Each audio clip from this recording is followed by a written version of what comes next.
Under the increasingly murky skies of the late 3rd century, the Roman Empire dragged itself along, wounded by its own contradictions, like a cracked marble colossus, threatened by external forces and corroded by internal instabilities.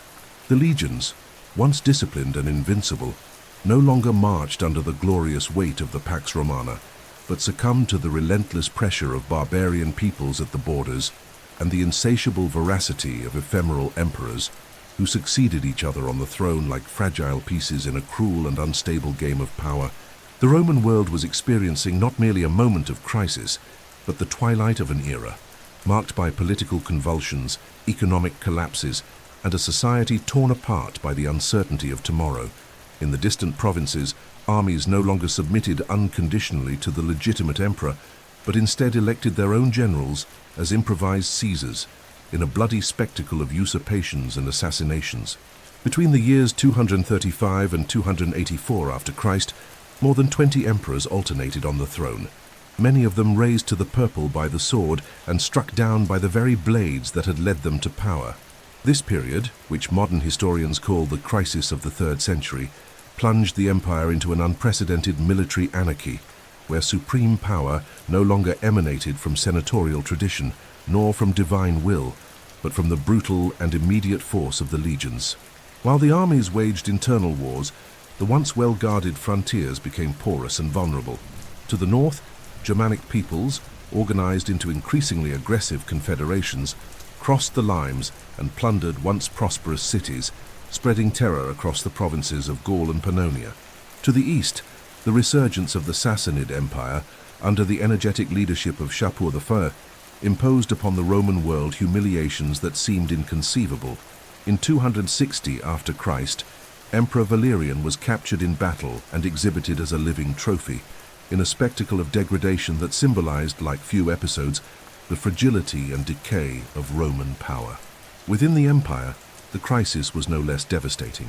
Galloping inflation eroded the value of the currency, and desperate attempts to mint new series of denarii, increasingly devalued, only worsened the loss of confidence in the economic system. The trade routes, vital for the circulation of grain, spices, and precious metals, were under constant threat, while agricultural production declined, victim of exhaustive state requisitions and the flight of peasants seeking refuge in vast rural estates, protected by local lords more powerful than the state itself. Roman society, once cohesive under the idea of civitas and universal citizenship, fragmented into bubbles of privilege and exclusion. Free citizens grew impoverished, small landowners succumbed to debt, and a new military and provincial aristocracy consolidated, shaping the political structures of a Rome that was no longer that of republican times, nor even of the Augustan Principate, but a multifaceted and exhausted entity, desperately seeking a new direction. Urban life, the greatest symbol of Roman civilization, withered in cities losing inhabitants, economic vitality, and security. Rome, the eternal capital, still boasted forums, amphitheaters, and temples, but no longer commanded the destinies of the Mediterranean world with the same authority. It was in this scenario of chaos and transformation that the figure of Diocletian emerged, a soldier of humble origins who in 284 after Christ assumed the throne and, with an iron hand and reformist mind, attempted to halt the imperial hemorrhage. His response was as drastic as it was innovative. The Tetrarchy, an unprecedented system of government in which 2 Augusti and 2 Caesars were to share power, jointly administering the empire's vast territorial and political expanse. It was an attempt to create a new order, to restore fragmented imperial authority, and to stabilize a world on the brink of collapse. Diocletian's reforms, from the reorganization of provinces and the fiscal system to the imposition of maximum prices and the intensification of Christian persecution, profoundly shaped the institutional fabric of the empire. Yet, although he managed to prevent immediate disintegration and restore an appearance of stability, he could not fundamentally resolve the structural tensions that corroded Rome from within: excessive dependence on military power, loss of economic dynamism, and the cultural fracture between West and East. In this theater of shadows and hopes, amid the ruins of past grandeur and obstinate attempts at renewal, emerged Constantine, heir to Constantius Chlorus, a component of the tetrarchic machinery, but destined for much more than merely perpetuating a faltering system. The birth of Constantine within this wounded Rome silently heralded the prelude to a new era. An era in which the empire, without abandoning the sword, would embrace the cross, and where the setting sun of the pagan world would give way to the dawn of a Christian civilization. Thus ended the long twilight of ancient Rome, and began to be written, through battles, visions, and councils, the history of Constantine's rise, the one who would transform not only the empire, but the very course of Western civilization. In the heart of a transforming Rome, where the imperial past convulsed under the weight of its own glories and decadences, Constantine was born, the one who would one day be celebrated as the Great. His origin, marked by contrasts and symbolism, reveals not only the journey of a man, but also the herald of the transformation of an entire empire. Son of Constantius Chlorus, one of the most respected tetrarchs, and Helena, a woman of humble origins, whose future devotion would forever mark the Christian tradition, Constantine grew up enmeshed in the complex web of power, ambition, and culture that characterized the late 3rd century. From an early age, young Constantine was educated at the court of Diocletian, in Nicomedia, the eastern capital of the empire and the epicenter of the administrative and military reforms that sought to contain the fragmentation of Rome.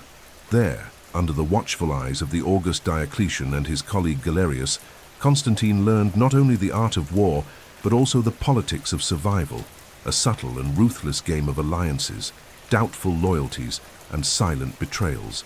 His coexistence with experienced generals and astute bureaucrats shaped his strategic vision, while military campaigns on the eastern frontiers gave him direct experience in commanding troops, consolidating his reputation as a competent and courageous leader.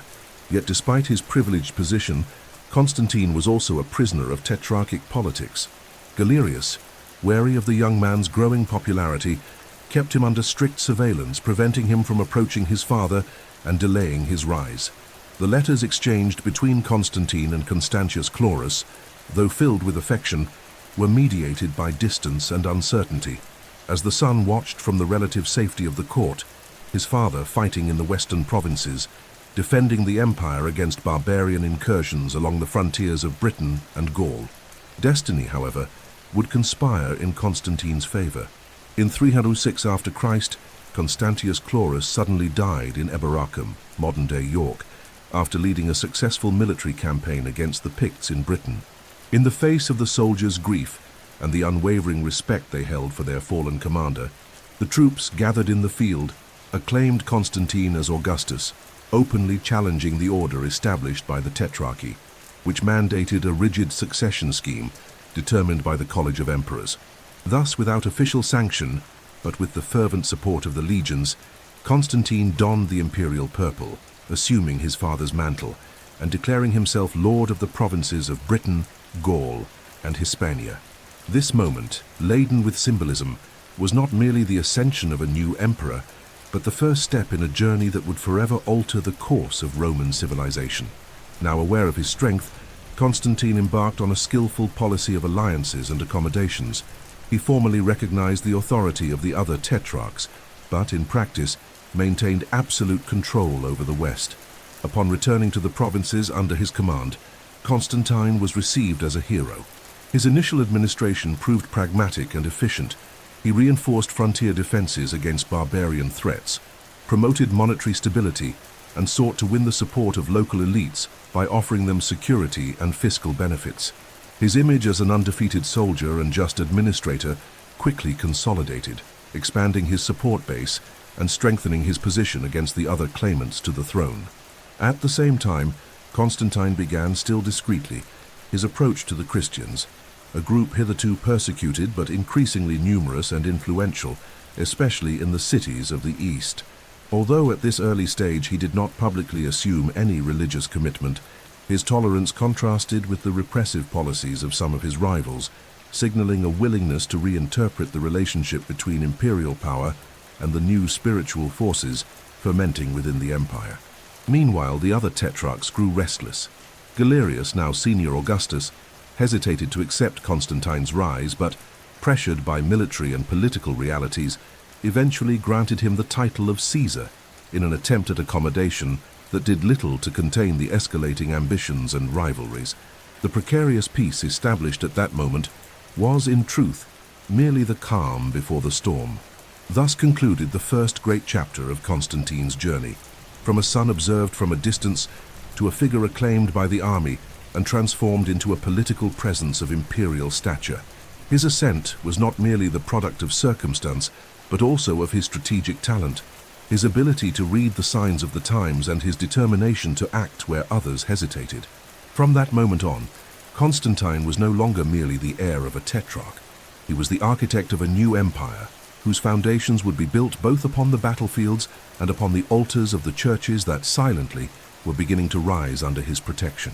Across the vastness of an empire still divided, but irreversibly transforming, Constantine's name began to be inscribed with the solidity of Roman columns, a name that would survive the centuries, marking the threshold between the ancient world and the triumphant Christianity that was emerging on the horizon.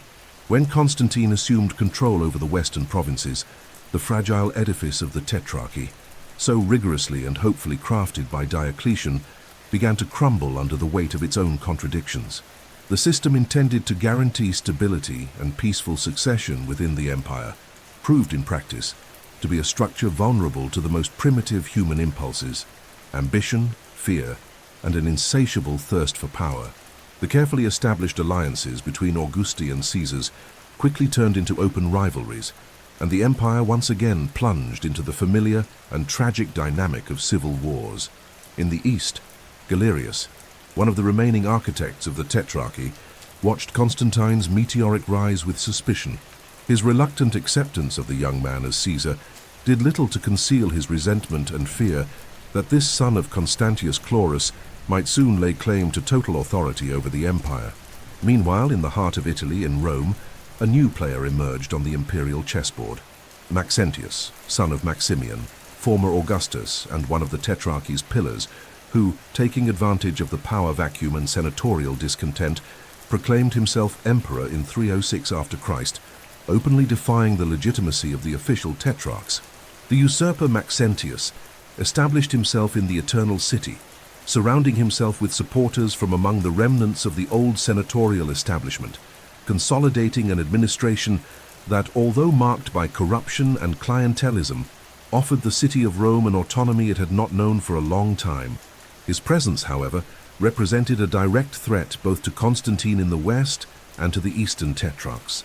Rome, the supreme symbol of imperial tradition, paradoxically became the epicenter of a rebellion against the new order the Tetrarchy had sought to establish. Faced with this scenario, the Italian peninsula, Gaul, and Africa transformed into theaters of military confrontations, where generals and legions were no longer mobilized to defend the empire from external enemies, but to ensure the supremacy of self-proclaimed emperors over their internal rivals. Constantine, a skillful strategist, realized that a confrontation with Maxentius was inevitable.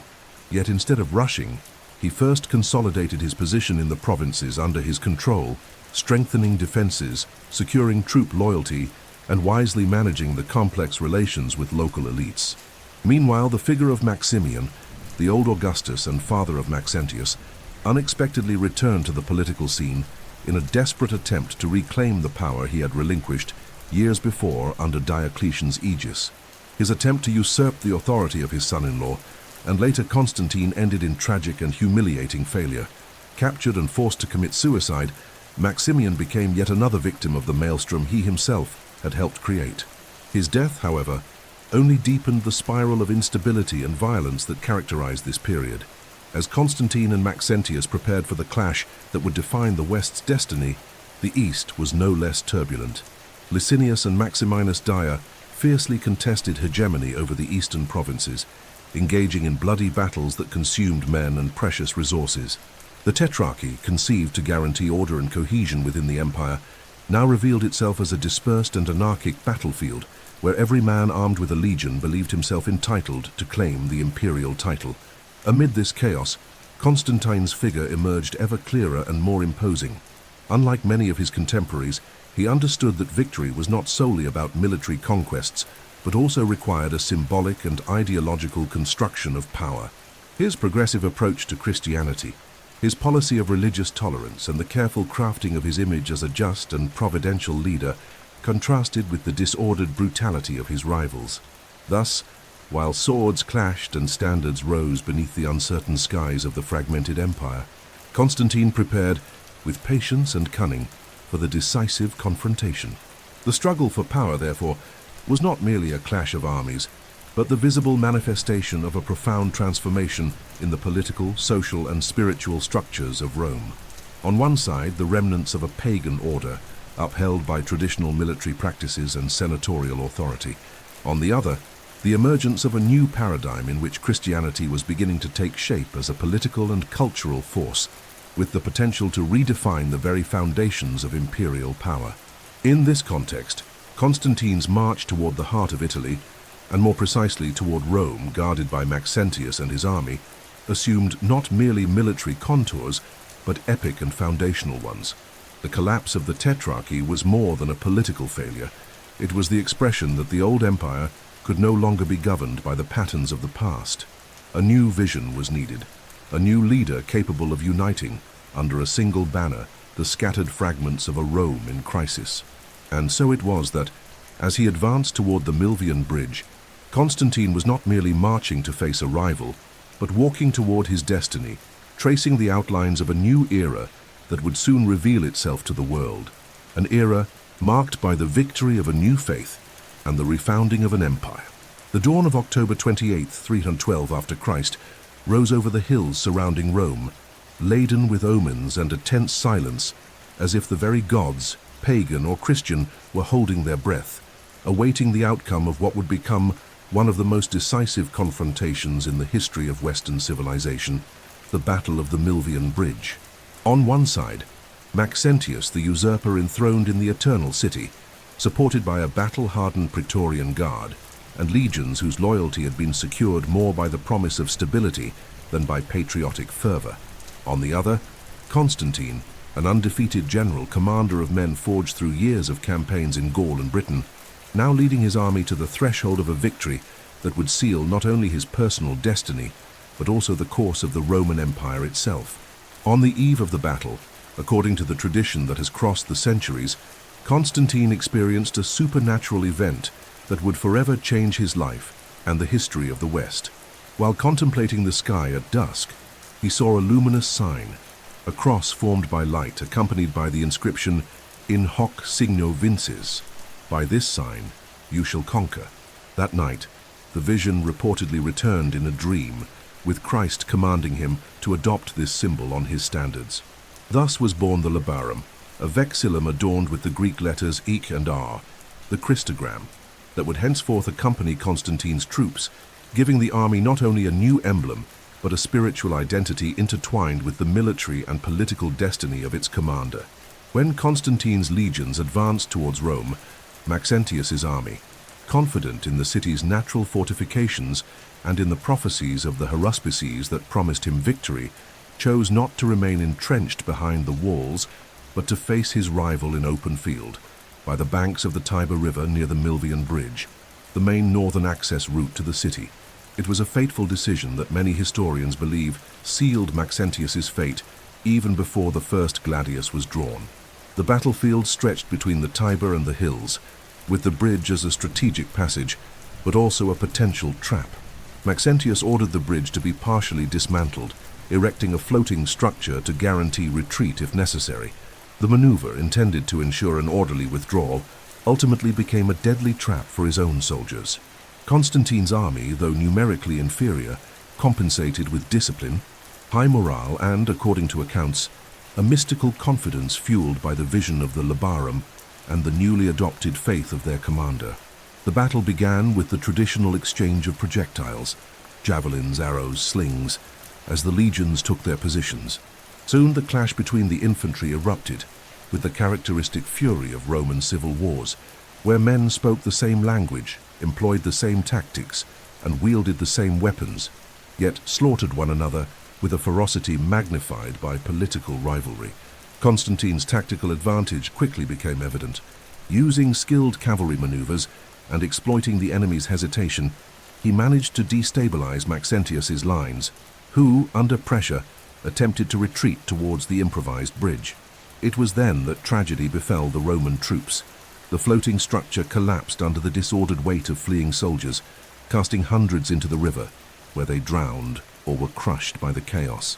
Among them was Maxentius himself, whose body was later found among the wreckage, dragged by the turbulent waters of the Tiber. Constantine's victory was absolute and decisive. Entering Rome triumphantly, not as a barbarian conqueror but as a restorer of order and bearer of a new future, Constantine was greeted by the people with jubilation and hope.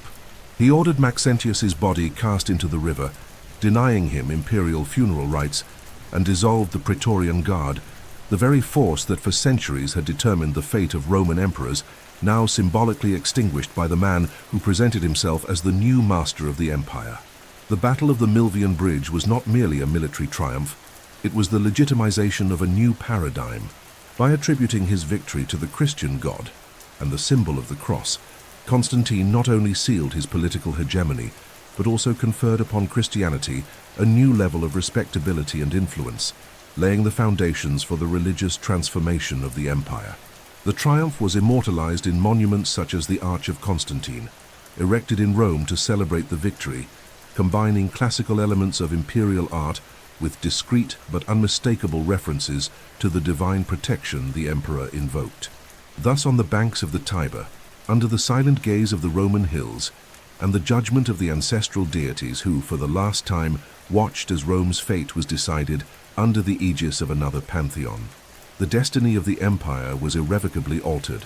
The man who that morning led his troops with the sun reflecting on the Christian labarum was not merely dethroning a usurper, but paving the way for the greatest spiritual, political, and cultural transformation the Roman world had ever witnessed. From that day forward, Constantine ceased to be merely a victorious general. He became the emperor of a new empire, where the cross and the crown would henceforth walk side by side through the centuries to come. Emerging from the tumultuous waters of the Tiber as the uncontested Lord of Rome, Constantine not only sealed his political dominion, but initiated one of the most profound and enduring spiritual transformations in human history. Christianity, which for 3 centuries had survived in the shadows, persecuted as a detested superstition, defamed as a subversive sect, and scourged by emperors from Nero to Diocletian, finally emerged from clandestinity to occupy a central place in the life of the Roman Empire. Under Constantine's aegis, the cross ceased to be an instrument of torture to become the most powerful of imperial symbols, inaugurating an era where political power and Christian faith would intertwine their destinies indissolubly. Before Constantine's rise, Christianity was a plural religious movement, fragmented into dispersed communities meeting in private homes, catacombs, or small worship spaces. Its expansion, despite periodic persecutions, had been steady and silent, especially in the eastern provinces of the empire, where Hellenism and religious diversity facilitated the flourishing of new spiritual doctrines. Yet the imperial policy, zealous in maintaining religious and political unity, viewed with suspicion that new faith which, by refusing to worship traditional gods and the emperor, seemed to undermine the ideological foundations of the empire. It was precisely this scenario that Constantine set out to change. The victory at the Milvian Bridge, which he himself attributed to the divine intervention of the Christian God, marked not only a personal turning point, but also an institutional shift of unprecedented proportions. In 313 after Christ, alongside his colleague Licinius, he promulgated the Edict of Milan, a document establishing religious freedom for all cults, but which, in practice, meant the definitive legalization of Christianity. For the first time, the faith of the martyrs and confessors was officially recognized as a lawful religion, free from state persecution and worthy of legal protection. This gesture of tolerance was not a mere political calculation, but a strategic and cultural movement that profoundly altered the relationship between the throne and the altar. By granting freedom to Christians and restoring to them properties confiscated during previous persecutions, Constantine garnered the support of a community increasingly numerous and organized, whose network of bishops, deacons, and faithful offered a power structure rivaling in cohesion and discipline the very institutions of the state. Under imperial protection, Christianity flourished as never before. Monumental churches began to rise in the empire's principal cities, notably the Lateran Basilica in Rome, and later the Church of the Holy Sepulchre in Jerusalem. Structures that not only bore witness to Constantine's faith, but also signaled to the world the emergence of a new political religious paradigm. Meetings and councils previously held in secret now took place with official backing, and the Christian clergy, once marginalized, began to occupy positions of prestige and influence within imperial power. Nevertheless, Constantine's relationship with Christianity was, from the outset, marked by complex ambivalence. Though he favored the new faith, the emperor did not immediately sever ties with the pagan traditions that constituted the symbolic and cultural bedrock of the empire. He continued to be formally Pontifex Maximus, the supreme priest of Roman cults, and to issue coins adorned with images of Sol Invictus, the solar deity whose iconography, with surprising syncretism, merged with the emerging Christian symbolism. This religious eclecticism reveals not only Constantine's political prudence, but also the profound cultural transition through which the empire was passing. From a civilization forged under the sign of Jupiter and Mars, to a new order anchored in the cross and the promise of eternal salvation. The promotion of Christianity also prompted substantial changes in the empire's administration. Tax exemptions were granted to ecclesiastical properties, legal privileges ensured to the clergy, and bishops began to assume roles extending beyond the religious sphere, intervening in civil matters, mediation, and social assistance. Thus, the Christian Church not only expanded spiritually, but also consolidated itself as a political and economic force of the first order, closely linked to imperial power. For many, the rise of Christianity under Constantine was the fulfillment of a divine promise. For others, a radical rupture with the values that had sustained Rome for centuries. What is undeniable is that under his rule, Christianity ceased to be the religion of the persecuted and became the favored faith, placing itself at the center of imperial decisions and initiating a trajectory that in the following centuries would culminate in the Church's transformation into one of the fundamental pillars of European civilization. Thus, with Constantine's firm hand and under the vigilant gaze of bishops and presbyters, Christianity not only survived imperial Rome, but survived its own persecution, ascending to the throne from which it had once been expelled by iron and fire. The cross raised at the Battle of the Milvian Bridge now became the empire's standard, and the new faith, once relegated to the catacombs' subterranean shadows, now resonated in the squares, palaces, and hearts of a world reconfigured under the promise of redemption and eternity. By assuming the role of defender and patron of the Church, Constantine inaugurated an unprecedented era in the history of the Roman Empire. For the first time, the Christian religion, which for centuries had hidden in the shadows and undergrounds of cities, ascended to the light of imperial power, protected and promoted by the very figure of the emperor. This alliance, sealed not only for spiritual motives but also through a strategic vision of governance, profoundly transformed the political, social, and cultural structures of the Roman world, laying the foundations of what would later be known as Christendom. Unlike his predecessors, who had tried to crush Christianity with the sword and repressive edicts, Constantine understood the potential of this new faith as a unifying force within the empire. His rapprochement with the Church was not merely an expression of personal conviction, marked by the mystical experience before the Battle of the Milvian Bridge, but also a conscious strategy to consolidate his authority and pacify an empire torn apart by decades of civil wars and religious instability. As patron, Constantine spared neither effort nor resources to strengthen the Church. He decreed the restitution of properties confiscated during persecutions, ordered the return of assets to Christians, and moreover, granted vast legal and economic privileges to the clergy. Tax exemptions benefited ecclesiastical institutions. Imperial donations financed the construction of monumental churches, which rose as new architectural landmarks within the urban space of Roman cities. The Basilica of St. John Lateran in Rome and the Church of the Holy Sepulchre in Jerusalem are just the most celebrated examples of this policy, which redefined not only the material landscape, but also the collective imagination of the empire. Under his protection, Christian bishops acquired a role hitherto unthinkable in public life, no longer merely spiritual leaders of marginalized communities, they became figures of social and political authority, mediators in conflicts, administrators of justice, and advisors to the emperor himself. The episcopate became a pathway to social ascent and influence, while ecclesiastical assemblies and councils began receiving logistical and legal support from the state, consolidating the hierarchical structure of the church that would endure for centuries. However, the relationship between Constantine and the church was not limited to material patronage. It also involved direct intervention in doctrinal and disciplinary matters that agitated the expanding Christianity.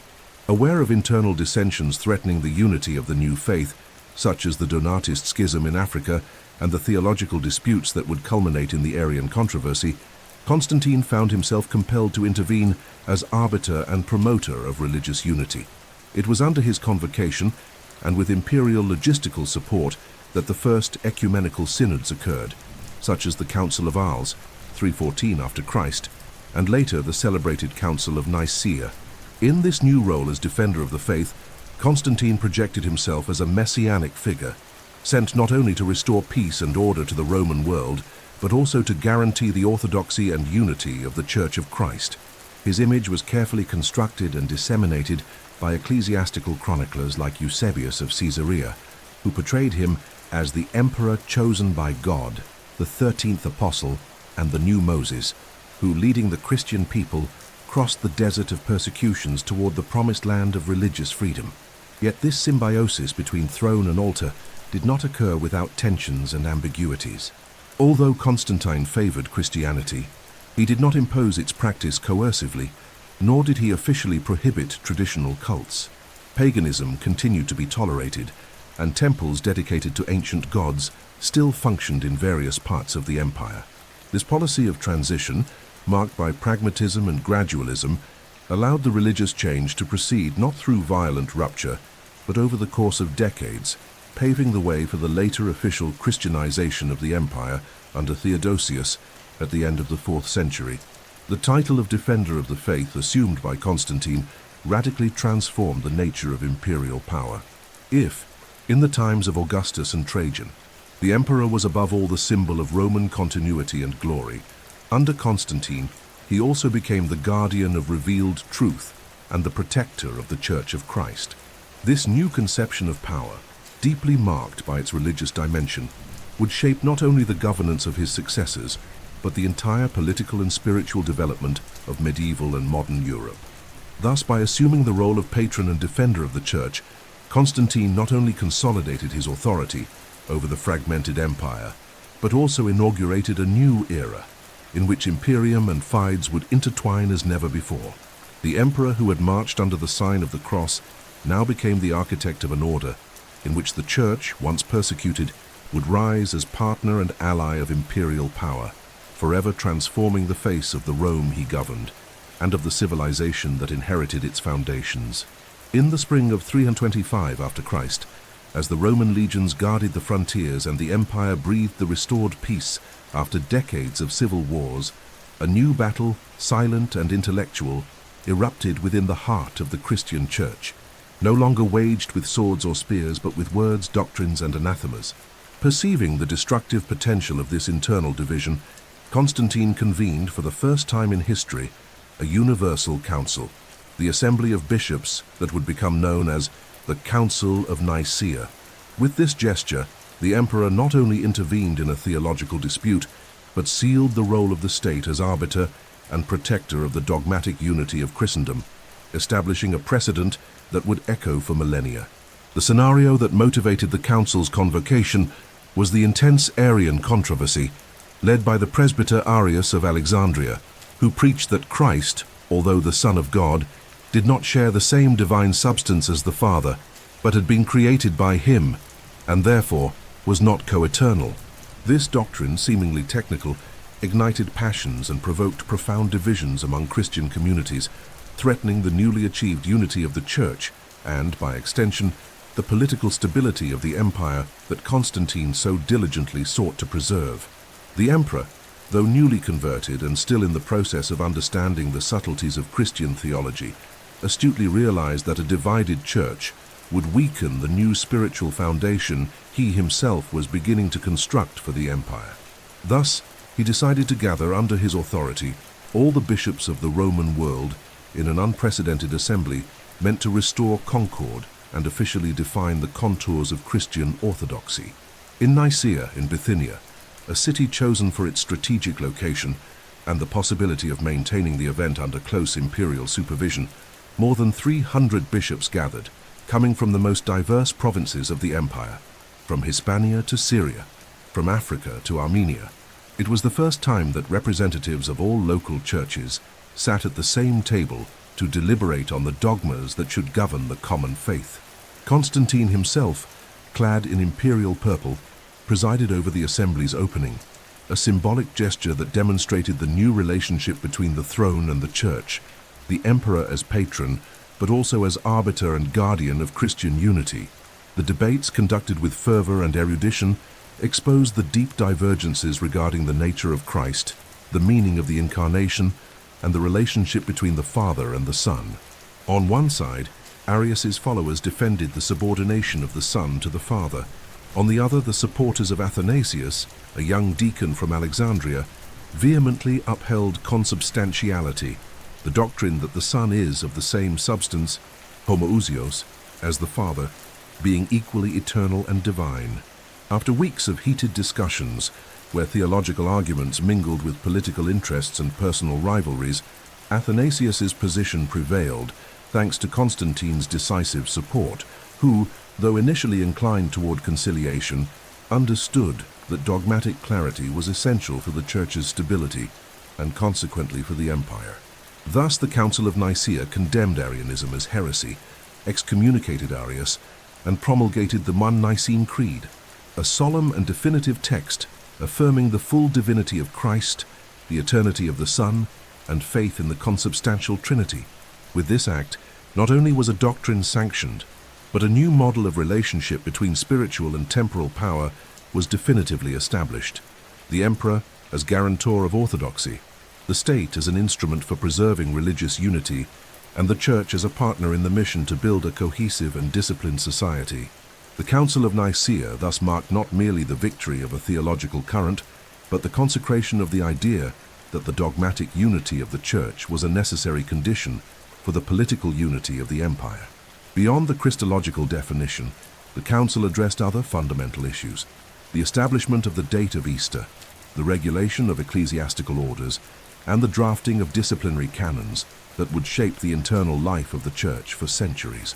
The celebration of Easter, for example, was to be carried out in a unified manner, dissociating it from the Jewish calendar and reinforcing Christianity's distinct identity.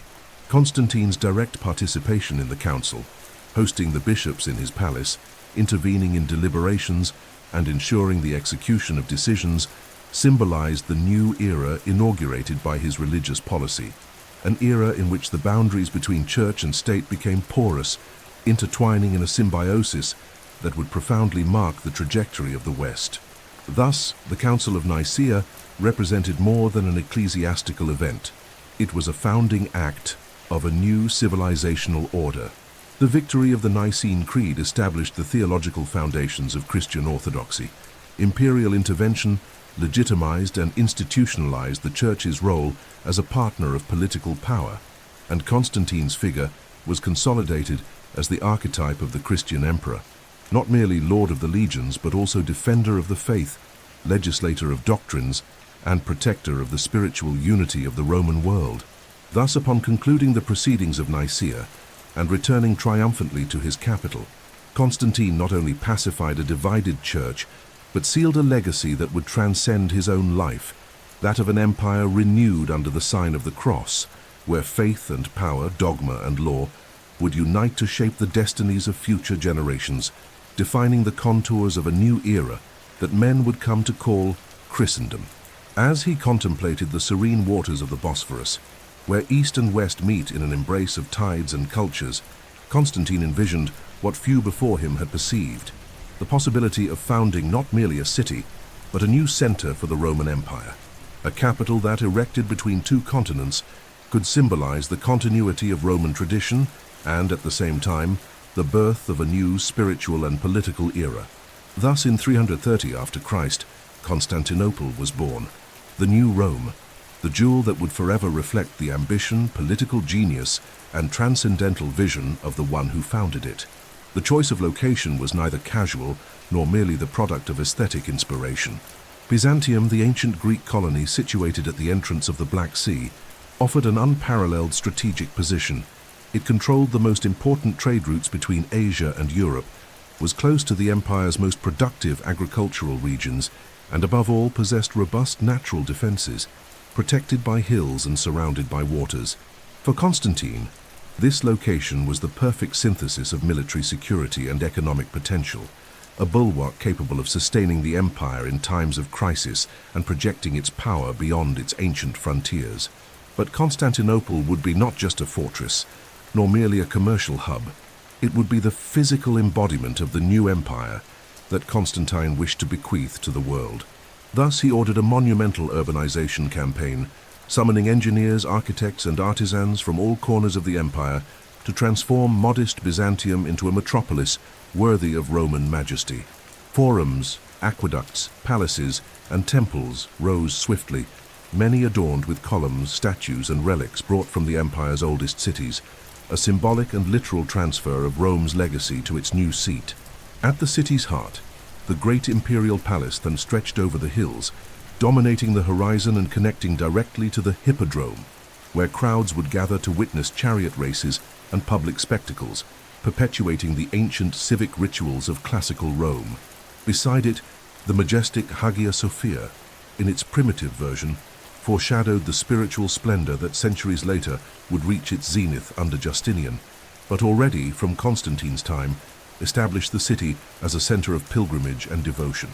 The foundation of Constantinople represented, more than any decree or council, the consecration of the transformation the empire was experiencing, a transition from Latin West to Greek East, from traditional polytheism to Christian supremacy, from the eternal city, Rome, to a new capital destined to endure even longer than its predecessor.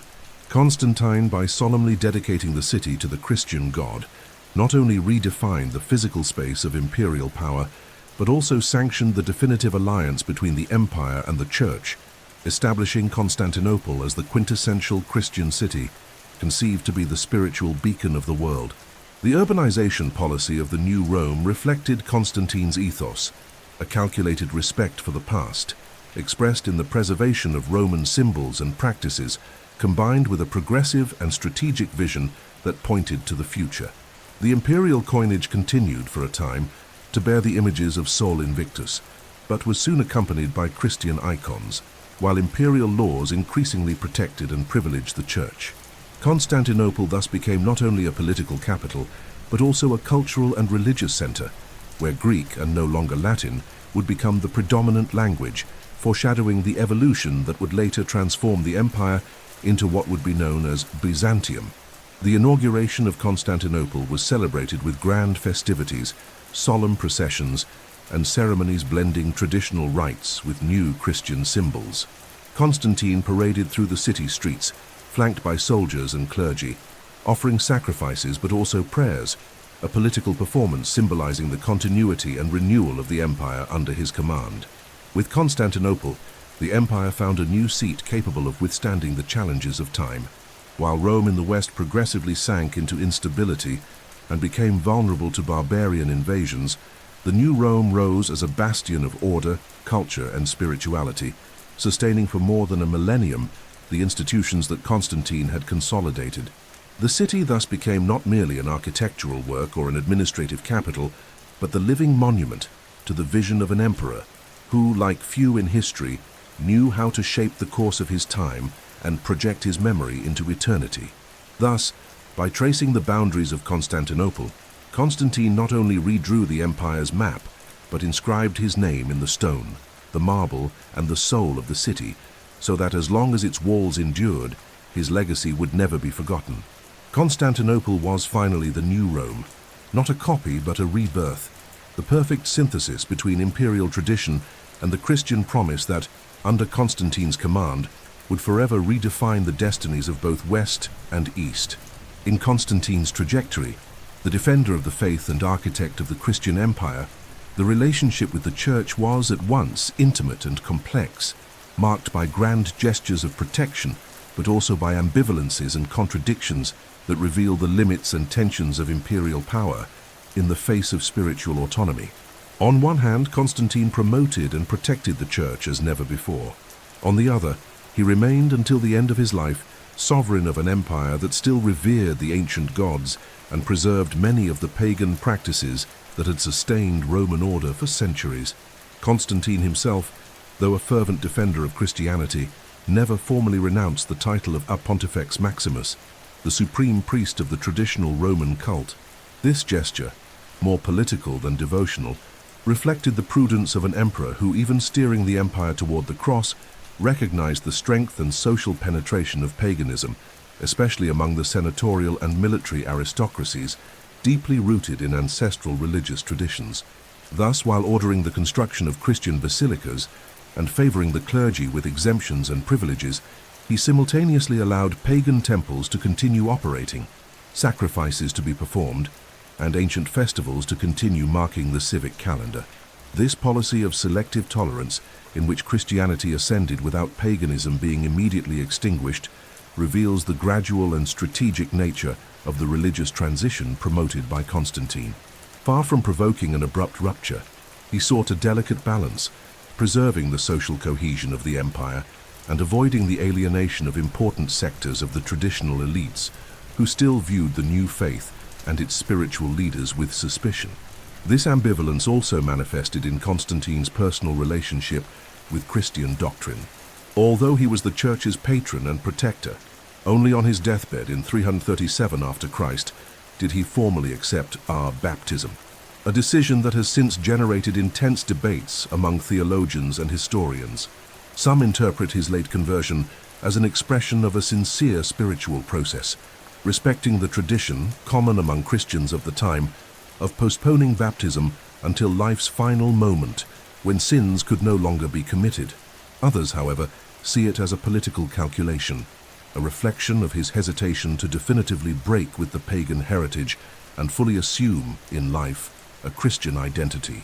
The ambivalent relationship between Constantine and the Church also became evident in his intervention in the internal disputes of Christendom.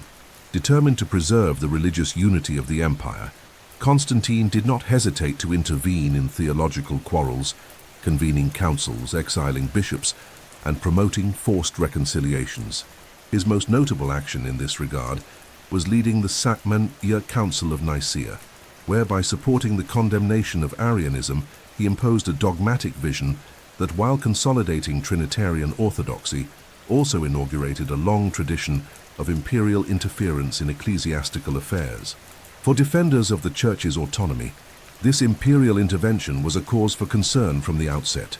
How to reconcile the spiritual independence of bishops with the political power of the emperor, who arrogated the right to legislate on matters of faith. For Constantine's allies, however, his protective presence was seen as providential, the human instrument chosen by God to ensure the victory of Christianity over paganism and to secure the unity of the Christian people. Thus, between throne and altar, the relationship Constantine constructed was one of symbiosis, but also of tension. The Church needed imperial support to consolidate and expand, while the empire saw in the religious cohesion promoted by Christianity an effective means to restore order and stability after centuries of crisis. Yet this alliance was not without ambiguities, and Constantine himself remained, until his final days, a figure situated between two worlds, that of the pagan empire he inherited and the Christian empire he helped to found. Constantine's policy toward the Church was, therefore, a delicate exercise in balance. He favored the new faith but did not immediately extinguish the old. He promoted dogmatic unity, but sometimes intervened heavily in ecclesiastical deliberations. He protected bishops, but also punished them when he deemed it necessary for the empire's stability. This ambivalent relationship would define the model of relations between church and state throughout late antiquity and the Middle Ages, establishing the foundations for the complex interaction between secular and spiritual power that would shape the history of the West. Thus, at the end of his life, Constantine left not just a city, a coin, or a reformed army. He also left a paradigm, that of the Christian emperor, patron of the church, but absolute sovereign of the empire, arbiter of doctrines, but also guardian of political order. An ambiguous and fascinating model that testifies to the complexity of an age in transition and the genius of a ruler who, like few in history, knew how to navigate between the currents of the old and the new, the pagan and the Christian, the temporal and the eternal. In the final years of his long and extraordinary journey, Constantine found himself increasingly distant from the battlefields that had forged his legend, and ever more immersed in the complex political and spiritual webs that would define his legacy. The emperor who had transformed Rome with his sword and Constantinople with his vision now, at the twilight of his life, sought to consolidate the work that would transcend his own existence, the new Christian empire, where the cross would be the standard not only of faith but of imperial order itself. Despite having achieved uncontested hegemony over the entire empire after his victory over Licinius in 324 after Christ, Constantine never rested on the laurels of his conquests. Until his last days, he remained vigilant against the threats that persisted on the frontiers and the internal tensions that still haunted the empire. He undertook military campaigns against the Goths on the Danube and prepared, with determination and meticulous planning, an expedition against the Sassanid Persians, then led by Shapur II, with whom diplomatic relations had deteriorated. The emperor sought not only to protect the eastern provinces, but also, perhaps, to seal his life with one final victory that would confirm, before the world and history, the glory of the empire under the Christian aegis. However, fate, which had so often yielded to Constantine's will, finally imposed upon him the inevitable human condition.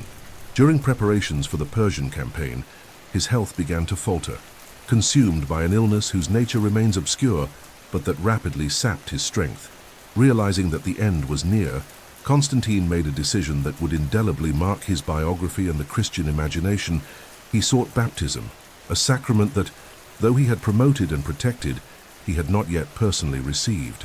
The place chosen for his retreat was Ancyrona, a small town near Nicomedia, where, in a climate of seclusion, the emperor prepared for his departure from this world. There, amidst prayers and reflections, and surrounded by members of the clergy and the court, Constantine received baptism at the hands of Eusebius of Nicomedia, an influential bishop of the region and a central figure in the theological debates of his time. The gesture was profoundly symbolic. The man who had convened councils, legislated in favor of the church, and erected monumental basilicas, finally submitted to the rite that, since apostolic times, had marked full entrance into the Christian community. Constantine's baptism has since been surrounded by interpretations and controversies. Some considered it late, almost reticent, a sign of an incomplete or pragmatic conversion.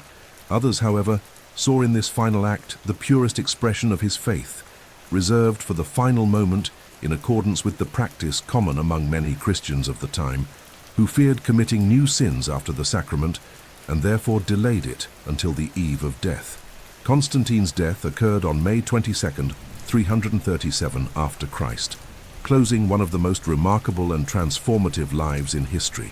His body was solemnly transferred to Constantinople, the city he had built as a symbol of the new empire, and buried in the Church of the Holy Apostles, which he had founded, where, according to tradition, he would rest among 12 sarcophagi representing the 12 apostles, as if he were the 13th completing the sacred circle. This gesture, more than a funerary choice, was a political and spiritual declaration. Constantine did not want to be remembered merely as an emperor, but as an inseparable part of the church he had helped to promote. With his death, the era of the founder ended, but the era of the legacy began. The empire he left to his sons, Constantius II, Constans, and Constantine II, was profoundly different from the one he had inherited from Diocletian. Now, Christianity was no longer a persecuted faith, but a privileged religion.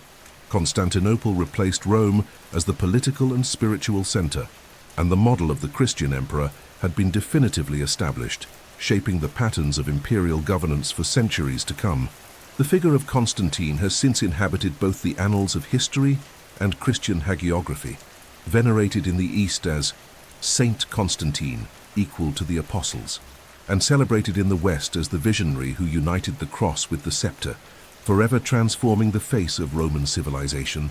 and with it the destiny of the Western world. Thus, closing his eyes for the last time, Constantine left not merely a territorially renewed empire, but a civilizational project that would transcend time, founded upon the columns of Constantinople and raised under the sign of the cross, the indelible mark of the man who, from pagan general, became the patron of Christianity and the architect of a new spiritual empire. Constantine's legacy transcended the limits of his own existence and perpetuated itself as one of the foundational pillars of Western civilization. His work was not limited to military victories or administrative reforms. It was, above all, a profound reinvention of the very conception of empire, transforming Rome from a pagan and imperialist power into a space where Christian spirituality became the framework and driving force of political, social, and cultural institutions.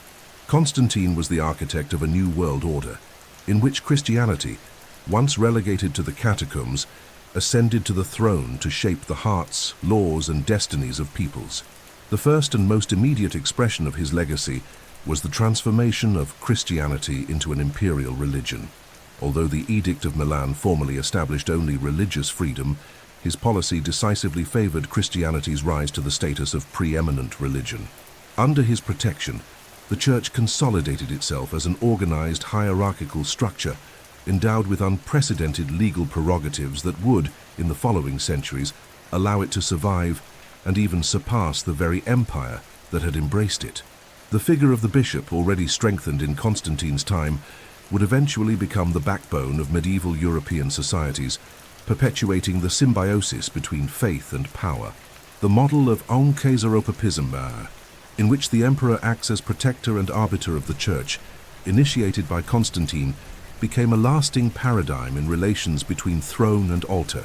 The idea that the sovereign, by guaranteeing religious orthodoxy, legitimizes his political authority was one of the most enduring legacies of his era, reproduced in the Christian monarchies of the Middle Ages and resurfacing in various forms in many Christian regimes throughout history. Constantine, by assuming the role of legislator and patron of the church, established a model that would forever shape the figure of the Christian ruler, not just a military and political leader, but a defender of the faith and promoter of his subjects' spiritual unity. Another fundamental dimension of his legacy was the geopolitical refounding of the empire. The symbolic and practical transfer of the imperial center to Constantinople not only shifted the political axis from Rome to the east, but also ensured the survival of the empire for more than 1,000 years after the West's fall. The city, founded as an expression of Constantine's vision, became not only a political capital, but also a cultural and spiritual bastion, the beating heart of Eastern Orthodoxy, until its fall to the Ottomans in 1453. The choice of Constantinople demonstrated Constantine's strategic and visionary insight, recognizing that the empire's future depended on integration with the Greek world and strengthening of Eastern trade routes. The cultural and artistic impact of his legacy is also immeasurable. The basilicas erected under his inspiration and patronage defined a new architectural style that abandoned the traditional forms of the pagan temple and created vast, luminous spaces destined for Christian worship and communal celebration of faith. The very idea of a space sacralized by imperial power, such as St. Peter's Basilica, whose foundations date back to his reign, was an innovation that shaped the religious landscape of the West. Politically, Constantine's figure crystallized as that of the ideal emperor, courageous in battle, wise in decisions, prudent in reforms, and pious in faith. His image was celebrated, reinterpreted, and often idealized by Christian chroniclers such as Eusebius of Caesarea, who portrayed him as a man sent by God, and by successors who sought to legitimize their own governments by evoking his memory.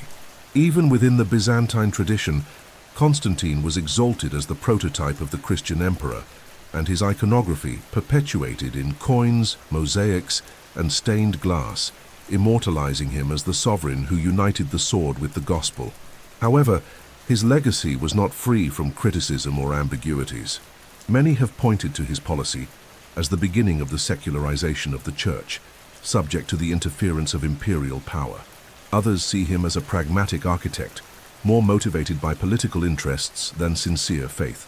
The tension between these two portrayals, Constantine as saint and Constantine as strategist, continues to animate historiographical debates to this day, reflecting the complexity of his figure and his work. Constantine's legal legacy also deserves mention. His legislation favored Christianity, but did not neglect the strengthening of imperial authority. He promoted laws that protected the family, abolished certain cruel practices such as branding criminals on the face, and encouraged the manumission of slaves, measures that, though partial and gradual, pointed to an incipient Christian sensibility, reflecting the new ethic beginning to permeate imperial institutions. Finally, Constantine's spiritual legacy was perhaps the most enduring, the transformation of Christianity from a persecuted religion into the foundation of a civilization. By legitimizing and promoting the Christian faith, Constantine not only altered the course of the empire, but also initiated the process that would make Europe a continent shaped by the Christian ethos, with all the ensuing cultural, philosophical, and political consequences. Thus, contemplating Constantine's vast legacy, one perceives that his true greatness lies not only in victorious campaigns or the cities he founded, but in the profound historical inflection his leadership imparted to the Roman world. He was not merely the last great emperor of classical Rome, he was above all the key first emperor of Christian Rome, the man who, by raising the labarum with the symbol of Christ, redrew the map of power, faith, and Western culture, tracing a line that forever separated the ancient world from the medieval one. The death of Constantine in 337 after Christ did not end his presence in history. On the contrary, it marked the starting point for the construction of a multifaceted memory that has traversed centuries, transforming him at times into a saint, at others into a hero, a tyrant, or a usurper, depending on the lenses through which he has been interpreted by successors, chroniclers, theologians, and historians. The figure of the emperor who, under the sign of the cross, refounded the empire, became one of the most powerful and controversial icons of the Western tradition, a symbol of transition between the ancient world and triumphant Christianity, but also the object of intense debates about his motives, his faith, and his true nature. In the Eastern Christian tradition, especially in the Byzantine world, Constantine was immediately elevated to the status of Isapostolos, equal to the apostles, a title that not only celebrated his role as patron of the Church, but placed him alongside those who had walked with Christ. Orthodox liturgy still preserves his memory as a saint and protector of the empire, exalting his founding of Constantinople and his patronage of Christian communities. In Byzantine icons, Constantine frequently appears alongside his mother, Helena, both holding the cross, an allusion to the tradition according to which Helena found the true cross in Jerusalem, an episode that, though wrapped in hagiography, contributed to consolidating the image of the imperial family as instruments of divine providence. In the Keys, Western tradition, however, his figure was received with more complex nuances. The Church of Rome, while recognizing his historical and spiritual importance, always regarded with some reservation his direct intervention in ecclesiastical affairs and his policy of conciliation with paganism. Throughout the Middle Ages, Constantine's memory was also shaped by the famous and apocryphal Donatio Constantini, the donation of Constantine, a forged document claiming that the emperor had granted Pope Sylvester I and his successors temporal authority over Rome and the West. Although later exposed as a fraud, this text exerted enormous influence for centuries, legitimizing the papacy's temporal power and reinforcing the vision of Constantine as the emperor who not only favored Christianity, but also symbolically founded papal power. Modern historians, removed from hagiographic enthusiasm and medieval political constructs, have sought to uncover the real figure of Constantine, exploring his speeches, his laws, and the complex motivations behind his decisions. Many have pointed to the pragmatic nature of his religious policy, recognizing that Christianity offered a solid hierarchical structure and a disciplined ethic. Constantine may have instrumentalized the new faith as a tool for the unification and stability of the empire. According to this view, his conversion was less a spiritual ecstasy and more a strategic choice, a lucid adaptation to the new social and cultural forces emerging within the empire. On the other hand, there is no shortage of scholars who defend the sincerity of Constantine's conversion, highlighting his personal involvement in theological issues, his intervention in doctrinal controversies, and his commitment to church building and clergy promotion. For these interpreters, Constantine was indeed a man who experienced an inner transformation, marked by his vision before the Battle of the Milvian Bridge, and who, although surrounded by political commitments, sincerely embraced Christianity as the new soul of the empire. The controversy over his figure also extends to his internal policy. For some, Constantine was a visionary reformer who modernized imperial administration, promoted more humanitarian legislation, and paved the way for a more cohesive and resilient empire. For others, he was an inflexible autocrat who concentrated even more power in the emperor's hands, reinforced the state's repressive apparatus, and promoted persecution against political and religious adversaries, including pagans and dissident heretics. The monumental memory of Constantine remains visible to this day, not only in the ruins of Constantinople or the arches and basilicas he commissioned, but also in the very spiritual and political configuration of Europe and the Mediterranean world. His founding of Constantinople bequeathed to the Byzantine world a capital that would endure for more than 1,000 years. His religious policy laid the foundations for the Christianization of Europe, and his intervention in ecclesiastical doctrines shaped Christianity as we know it. The controversy surrounding Constantine is ultimately a reflection of the complexity of his era, a time of transition when the pagan empire gave way to the Christian empire, when classical tradition blended with the new ethic of the cross, and when political power and Christian spirituality began a symbiosis whose consequences would extend for millennia. Constantine was not merely a man of his time, but also the creator of a new time, the architect of an era in which Rome, once a symbol of military domination and pagan opulence, would be transformed into the beating heart of a Christian civilization that would shape the destiny of the West. Thus, between myth and history, between veneration and critique, the figure of Constantine continues to inhabit the collective imagination as the emperor who challenged the ancient gods, raised a new capital, and, with a political and spiritual gesture, forever transformed the empire and the very idea of civilization.